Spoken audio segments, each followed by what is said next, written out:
Hoje nós vamos falar sobre sonhos, e vou ser mais específico, a realização de sonhos. Basicamente é isso que o empreendedor e inovador sente ao ver seu negócio atingindo valores de mais de R$ 1 milhão em investimentos, receita e lucro. Ver aquela ideia se tornar real. Ver que valeu a pena ter passado noites em claro vencendo medo e trabalhando duro para chegar ao topo. Parece mais uma daquelas entrevistas de superação, não é? Parece, mas não é. Hoje eu vou falar de negócios que lucram e têm resultado. Hoje eu vou falar de negócios digitais, sobre startups. Você sabe o que é uma startup? Já tentou começar uma e não deu certo? Tem vontade de faturar mais de R$ 1 milhão em receita, lucro e investimentos? Quem que não tem, né? Só se for o cara for doido. São muitas perguntas e vamos responder tudo isso a partir de agora. Senhoras e senhores, hoje eu tenho o prazer em receber aqui no Identidade Digital o empreendedor, empresário e fundador e CEO da Inventos Digitais, Miguel Lanes. Ele é especialista em formação e equipes ágeis, desenvolvendo produtos e serviços inovadores, integrando e automatizando o processo. Miguel já construiu dezenas de equipes de tecnologia para startups e inovação em grandes empresas. Miguel, seja bem-vindo à Identidade Digital. Muito obrigado, Gustavo, pelo convite. É uma alegria falar com você. É um tema que eu vivo, respiro ele há mais de 10 anos e é sempre um prazer falar sobre isso aqui e com pessoas que estão aí nessa grande jornada que é você criar um negócio no Brasil. Miguel, bom, a gente tem 3 perguntas que eu quero fazer de começo, tá? A primeira é, o que é uma startup? A segunda, toda ideia pode se tornar uma startup? E a terceira, é possível ganhar mais de R$ 1 milhão construindo uma startup? E como fazer isso? Mas essa pergunta a gente vai conversar lá no final. Eu queria que a gente começasse primeiro sobre o que é uma startup e se toda ideia pode ser uma startup. Tá, startup é se a gente for talvez fazer mais do que o significado, né, tentar trazer o histórico, bom, a palavra startup significa, né, é uma junção de start, que é começar, com up, que é subir, né, então a startup, ela é uma empresa, um negócio que acabou de começar e quer crescer rápido, né. As startups surgiram, se popularizaram no Vale do Silício, né, nos Estados Unidos, começou a surgir lá uma série de empresas meu filho está aqui.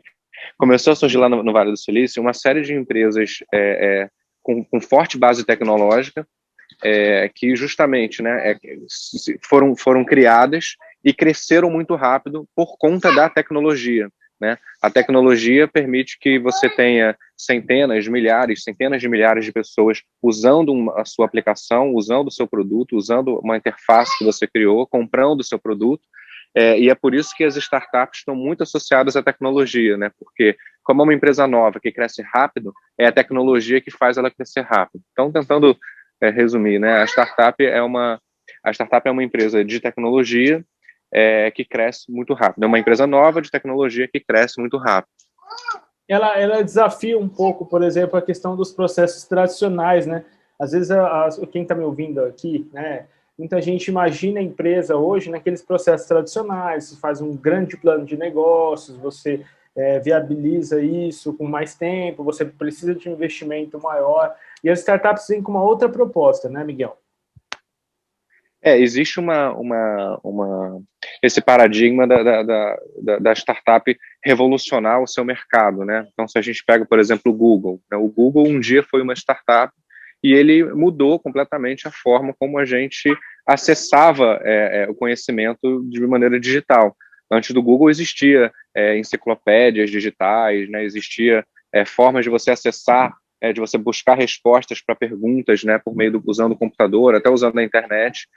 E o Google, ele trouxe uma nova forma de fazer isso, né? Então, para conseguir fazer isso, ele adota práticas, ele adota formas de gestão, muitas vezes, que são diferentes de uma empresa tradicional, que já existe há centenas de anos. A gente pode dar um outro exemplo, sei lá, o Uber, né? O Uber também, ele veio trazendo uma nova forma de você consumir, de você se deslocar de um ponto A para um ponto B sem ser usando táxi, sem você ter que contratar um motorista particular. O iFood, por exemplo, usar um exemplo brasileiro, né? Então, você repara que todas essas empresas, elas trouxeram uma nova forma de você fazer algo que já era feito de alguma maneira, e usaram a tecnologia para dar escala para isso, né? Para permitir com que milhares de pessoas pudessem consumir aquele produto, aquele serviço pela internet, né? Por meios digitais. E a própria gestão do time, das pessoas, dos funcionários, é muito diferente, né? A gente estava falando de métodos ágeis, né? Então, é algo muito mais experimental, você entender que você está o tempo inteiro fazendo experimentos, né? E aí você escolhe o experimento que mais deu certo e aprofunda esse experimento, né? E aí você vai sempre medindo, né? Aprendendo e construindo novas versões do seu produto. Não é uma coisa que acaba, né? Os projetos de tecnologia, no começo eu venho do mercado mais tradicional, trabalhei no mercado de banco, mercado financeiro, e os projetos de tecnologia tinham um início, um meio e um fim. É claro que sempre atrasava o fim, mas existia esse entendimento de que o projeto, o software, né, de que o projeto de tecnologia, uma hora estava pronto. Né, e as startups, elas não entendem dessa forma. O Facebook nunca está pronto, né, o Google nunca está pronto, a Amazon nunca está pronta. Então, são empresas que já nasceram com uma mentalidade de que precisam estar o tempo inteiro evoluindo os seus produtos a partir do feedback dos usuários, né? Então, esse paradigma está entranhado nessas empresas e todo o funcionamento delas é regido por essa dinâmica, que é bem diferente de uma dinâmica mais tradicional. Isso permite que as empresas hoje se posicionem de uma forma com uma maior longevidade, né? Por exemplo, o Facebook. Hoje ele tem 15 anos já desde a sua fundação, e ele vem cada vez mais se desenvolvendo, crescendo e mantendo-se em destaque dentro de um mercado cada vez mais competitivo, né? Então, esse conceito faz com que as empresas consigam viver mais tempo, né? Uma ideia que nasce e morre muito rápido. Mais ou menos é isso, né, Miguel?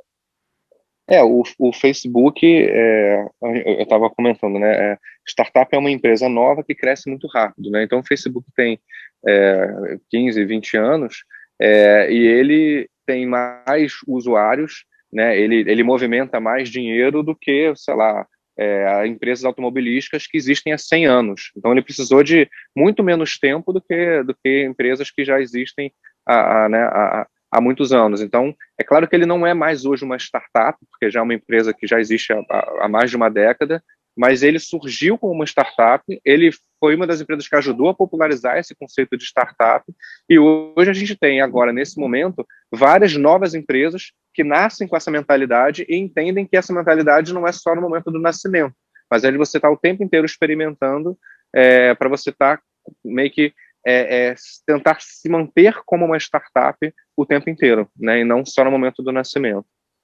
Bom, o conteúdo que a gente está produzindo aqui vai ser veiculado principalmente aqui no Mato Grosso do Sul, né? E aqui ainda é um mercado que a gente está começando a desenvolver isso de uma forma mais direcionada, mais focada. Já existem iniciativas bem que merecem destaque aqui, né? Empresas, por exemplo, aqui tem um aplicativo chamado Motora, que assemelha-se ao Uber, mas é uma aplicação mais local, entre outros aplicativos que são desenvolvidos ali pelo Sebrae, né?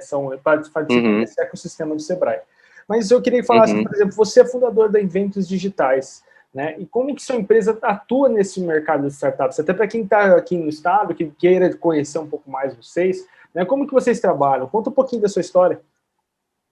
Tá. Bom, eu estava comentando, né? Eu vim do mercado, eu sou engenheiro de computação de formação e trabalhei quase 10 anos no mercado financeiro. E eu trabalhava numa empresa do Rio, né? Eu sou do Rio. Essa empresa foi comprada por um banco americano chamado JP Morgan. Eu trabalhei, então, em Nova York um período, e foi quando eu conheci as startups, né? Foi justamente esse tempo que eu estava lá fora.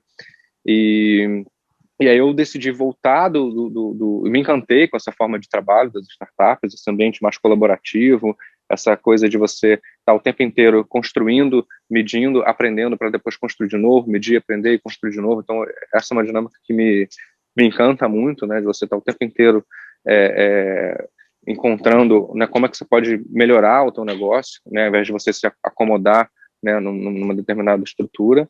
E aí eu voltei para o Brasil e comecei a trabalhar com startups americanas, montando equipes de tecnologia aqui no Brasil. E aí começou a surgir startup no Brasil, comecei a ser procurado por empreendedores que queriam montar as suas startups, que queriam montar seus negócios de tecnologia e não sabiam como começar, né? Não sabiam quem contratar, como é que desenvolve o software, o sistema. Então a Inventus surgiu nesse contexto, né? Com a ideia de formar equipes de tecnologia para startups. Isso foi em 2015. Com o tempo, a gente foi percebendo que muitas vezes o negócio não precisa necessariamente ter ter entre os funcionários um programador, um desenvolvedor, que é uma mão de obra extremamente cara. Né? Você pode desenvolver o que a gente chama de MVP, que é o produto mínimo viável, sem precisar de um programador. Então, sem ter você tem que pagar um salário para um programador, um salário caro, né? Então, a gente deixou de ser uma empresa que simplesmente forma equipe de tecnologia para startups e passou a ser, na verdade, uma empresa que impacta a sociedade criando negócios digitais sustentáveis. Né? Então, não é uma visão de você montar um negócio que daqui a 10 anos vai gerar lucro. Né? É uma visão de você montar um negócio que já a partir do primeiro mês já começa a faturar. Entende? Então, o que eu acho bacana dos empreendedores pensarem é tentar estruturar um negócio com o menor custo possível, fixo, o menor custo fixo possível, e já com os clientes em mente, para você começar a ter cliente desde o primeiro momento, e não você ficar fazendo um projeto de 6 meses, um ano, para aí você buscar o cliente. Então, a gente trabalha hoje com essa mentalidade de montar um produto que você começa a faturar em um mês, começa a rodar ele em um mês, então a gente fica um mês desenvolvendo, construindo com você, depois, a partir do segundo mês, você já começa a faturar, né, assim, em termos bem objetivos, o seu potencial cliente vai transferir dinheiro da conta dele para a conta da sua empresa, para usar o serviço que você está propondo, tudo isso de forma digital. Então, é um pouco a nossa atuação hoje. A gente continua formando equipes de tecnologia, mas o nosso foco não é só esse, né? É muito mais tentar pensar um negócio. Como é que você transforma uma ideia num invento digital, né? Daí o nome Inventos Digitais. Na verdade, como que essa ideia... Porque, assim, o cara monta ela e ele pensa, né, em conseguir atingir o tão sonhado 1 milhão, né, ou 1 bilhão se tornar um unicórnio, né? Só para eu agregar um pouquinho mais aqui no nosso bate-papo, segundo o site Money Times, as startups brasileiras apresentaram o melhor desempenho em captação de investimentos no ano passado, de acordo com o relatório da Inside Venture Capital Brasil. Impulsionado pela alta demanda das ferramentas digitais, o setor somou 3,5 bilhões de dólares em aportes, montante 17% superior aos 2,97 bilhões levantados em 2019. Então, esses números aqui mostram que o mercado ele vem crescente, né? Em 2021, com certeza, não será diferente. E aí eu queria perguntar para você, Miguel, por exemplo, a pessoa que está ouvindo assim, às vezes ele está pensando agora assim, nossa, eu tenho uma ideia. Mas essa ideia, ela pode ser encaixada, qualquer ideia pode ser encaixada dentro da startup para conseguir atingir esses números, muitas vezes, né? O número de 1 milhão, de 1 bilhão. E quanto tempo, mais ou menos, ela levaria, baseado na sua experiência? Claro que a gente não tem como cravar um tempo, né? Isso varia de projeto para projeto. Mas, em média, assim, só para quem está começando a se familiarizar com isso, quanto tempo, mais ou menos, levaria para ele conseguir atingir um resultado de 1 milhão de reais? Isso é uma coisa bastante abrangente, né? Eu já vi casos de empresas que em 3 meses conseguiram um faturamento dessa ordem, e já vi casos de empresas que fizeram isso em 6 meses, em 1 ano. Eu acho que é difícil você ter uma média que signifique alguma coisa. Eu acho que varia muito de negócio para negócio, mas é possível você conseguir isso em questão de meses, né?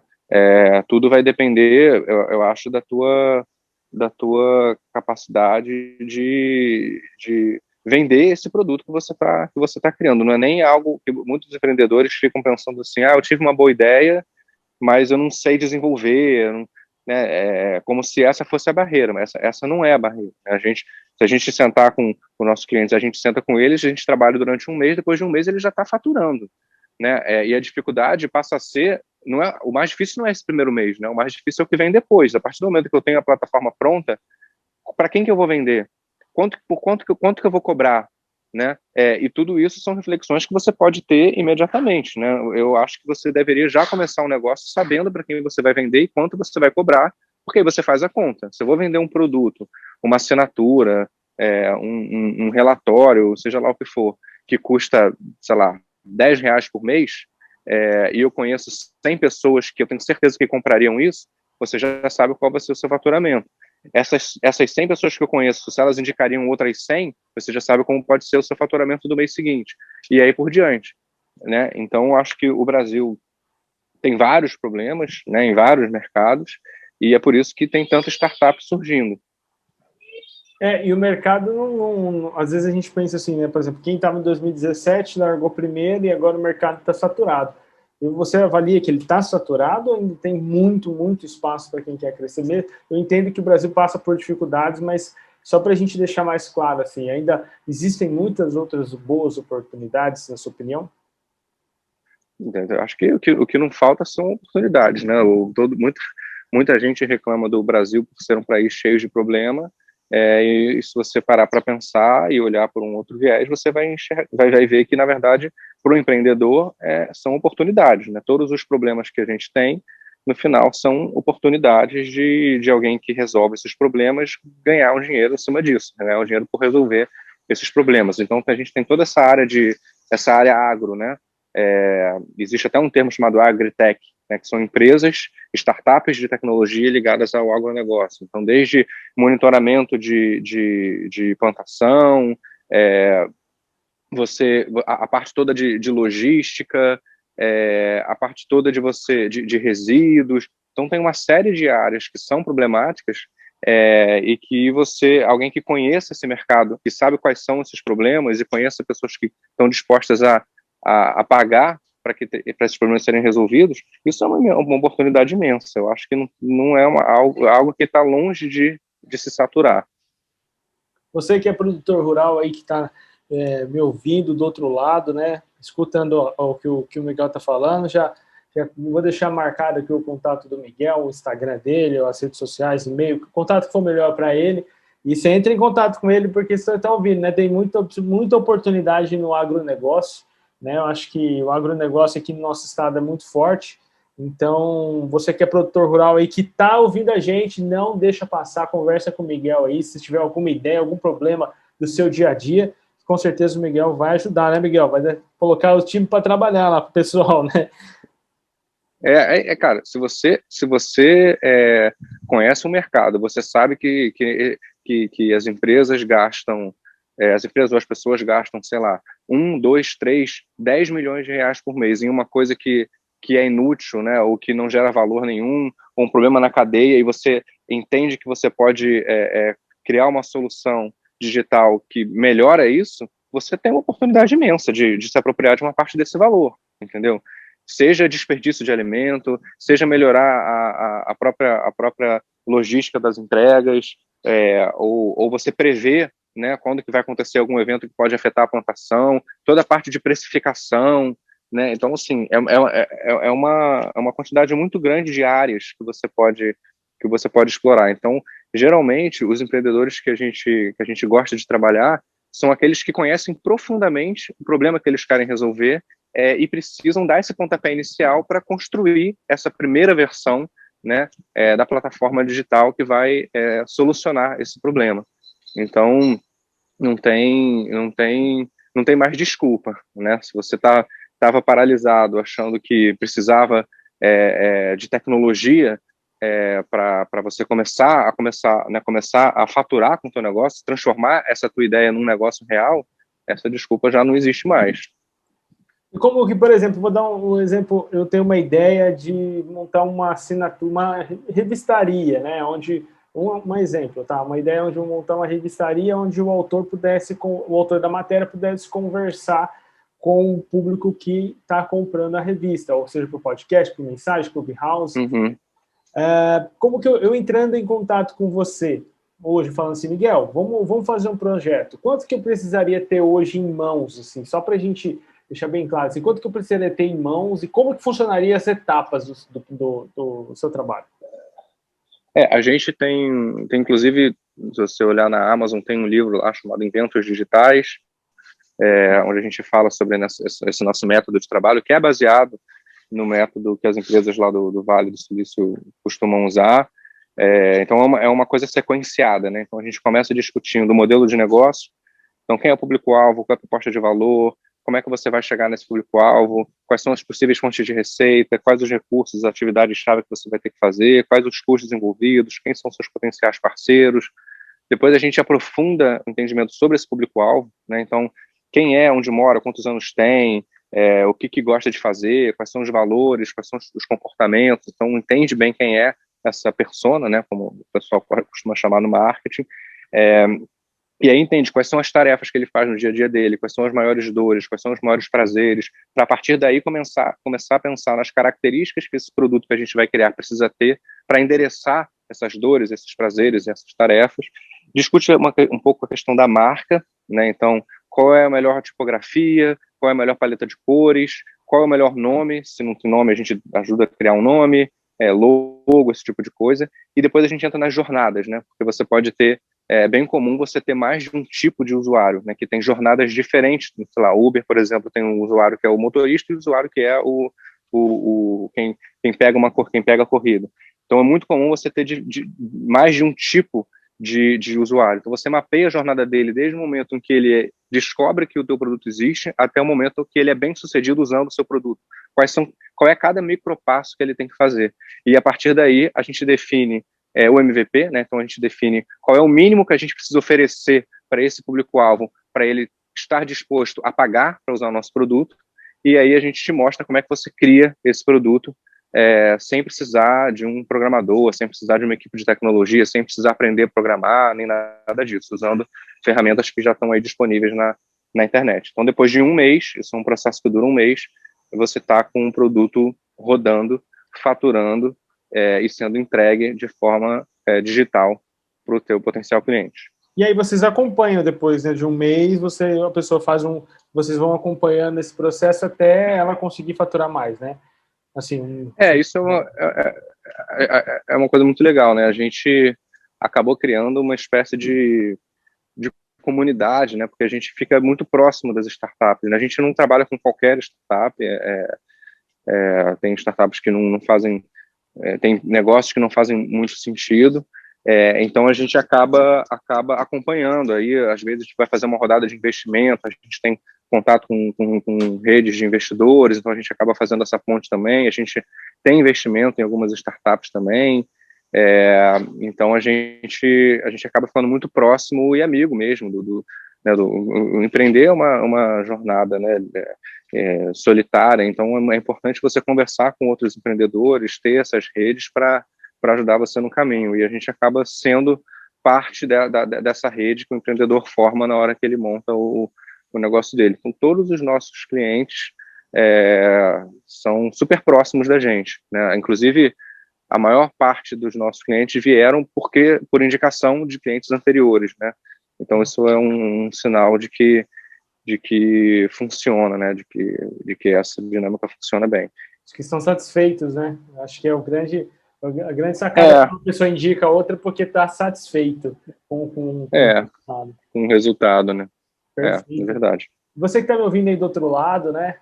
Aproveita e indica também esse podcast aqui, compartilha com quem vive falando para você que precisa montar alguma coisa no digital, que tem vontade de começar uma ideia, e aí às vezes não sabe nem por onde iniciar, né? Mas sonha em ter uma ideia para o digital, então compartilha isso aí, né? Miguel, já quero de antemão agradecer muito o seu tempo por você ter disponibilizado para conversar aqui com a gente, né, da Identidade Digital, falar um pouco mais sobre o seu trabalho, mas principalmente sobre startups, que é um negócio muito lucrativo, que é um negócio que não está saturado de forma nenhuma e que existem oportunidades em quase todos os nichos. Você deu um exemplo prático, que é o nicho do agronegócio, que é muito forte aqui no nosso estado. Mais uma vez, Miguel, muito obrigado pelo seu tempo e as portas estão sempre abertas aqui para você. Muito obrigado, Gustavo. Obrigado a você que está escutando a gente. Quiser falar comigo, eu adoro conversar, como vocês estão vendo, adoro falar sobre esse tema. Eu estou no Instagram não, no LinkedIn, principalmente, posto bastante coisa lá. Miguel Lanes Fernandes, Lanes com 2 N's lá no LinkedIn. E é isso, Gustavo. Eu acho que não só não está saturado, como é o futuro, tá? A gente acredita aqui que o futuro do capitalismo são os novos negócios de base tecnológica, e a gente está aqui para ajudar o Brasil a não ficar para trás nesse sentido. E, de novo, falando sobre agronegócio, eu acho que uma das maiores vocações do Brasil, e está mais do que na hora da gente levar mais tecnologia para esse setor e aproveitar o que a gente tem de vantagem para criar negócios em cima disso. Então, fica o convite aí para quem quiser me procurar e a gente bater um papo sobre esse assunto. E a gente vai agendar um outro papo, pessoal, para falar sobre EduTech, que também o Miguel sabe muito sobre isso, né? Tecnologia na educação.